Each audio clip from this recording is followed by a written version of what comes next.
Please subscribe.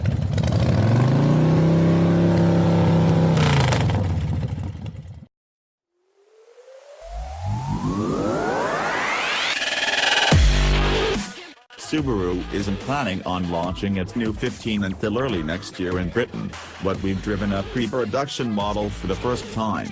The previous model was rugged and good to drive, but couldn't compete on price or refinement with its main rivals. The new generation aims to change that. It's certainly a step forward in terms of looks, because the new design is actually very handsome. A new grille and lights give it a more modern front end, while those sharp design lines along the sides and rear make it look lower and wider. The plastic cladding around the wheel arches and tough-looking alloy wheels finish off the new look, which hints at the 15's off-road ability without leaning too far into it. Subaru has also upgraded the interior, though not to the same extent. It's been redesigned to be a bit simpler and more upmarket, with a few more soft-touch materials and shiny plastics, but it's not a complete revolution.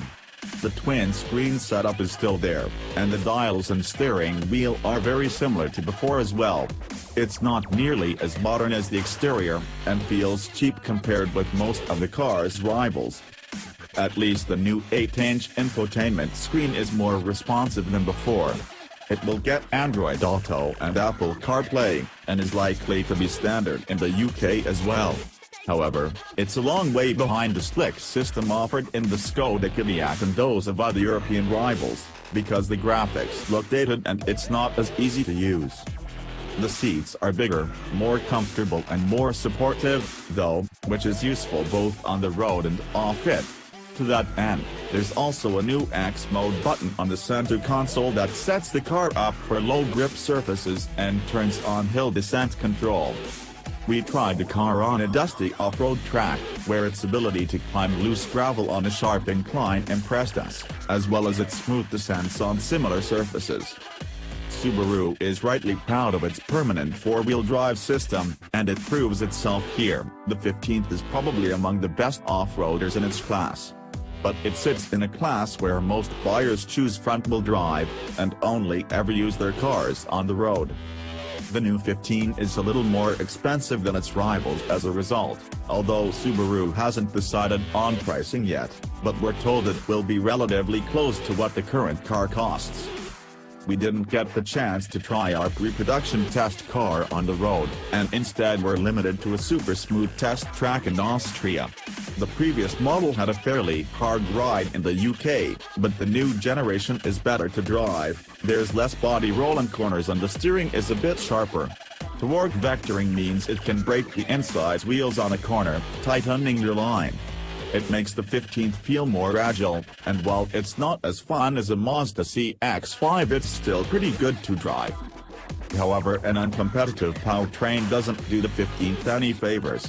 The naturally aspirated 2.0-liter boxer petrol engine is smooth and responsive, though you won't notice the extra 5 bhp it has in the new model, especially as max torque is unchanged, at 196 Nm. Those used to the turbocharged engines in the current crop of crossovers will notice the lack of low-end torque, because you need to use the revs to get the best performance out of the engine.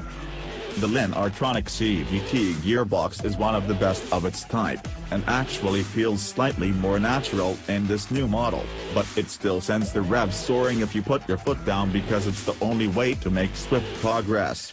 That means the powertrain is still noisy and feels old-fashioned. It's likely to be reasonably efficient in normal driving, but owners looking for maximum fuel economy will need to look elsewhere, because there won't be a diesel 15, only 1.6 and 2.0-liter petrols. It's spacious inside, and although the boot is a bit small, there's loads of legroom and headroom in the back, even for adults. Subaru's high-tech eyesight cameras are standard, and these allow a number of safety features that the brand says are more accurate than those on radar-based systems on rival cars. There's no way for us to confirm that claim, but the car does get pre-collision braking, active cruise control, lane keep assist, cross-traffic braking, high beam assist and blind spot monitoring. Your own cap will test the car soon, but for now we do at least know that Japan's version of the crash test lab gave the 15th its highest score ever.